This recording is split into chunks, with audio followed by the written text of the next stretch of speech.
Growing complaints over Georgia's new online health insurance marketplace just 1 week into open enrollment. Georgia Access replaced the Affordable Care Act and plans that Georgians used for the last decade. Atlanta News First investigative reporter Anastasia Olmos is here live at 5, digging into these new concerns. Anastasia.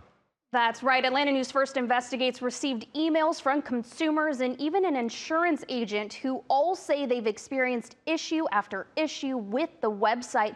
Complaints include that the site keeps crashing. They can't get enrolled. They say help is completely inaccessible. It's a nightmare and an IT disaster. Now, we reached out to the Office of the Insurance Commissioner, which runs this program, and a spokesperson told us that hundreds of thousands of consumers have already secured coverage through Georgia Access, stating that we are aware that a small number of users may be experiencing technical difficulties. They say we encourage affected users to reach out to the Georgia Access contact center, adding that 95% of concerns raised to the call center are resolved on the first call. Now, we did also hear concerns that those who enrolled through healthcare.gov in previous years were automatically re-enrolled in a similar program through Georgia Access. Now, if you want to change anything, you can go into the portal and re-enroll. You can also go through a certified agent to sign up. Now, we have this information as well as the phone number to the consumer support line that's on our website,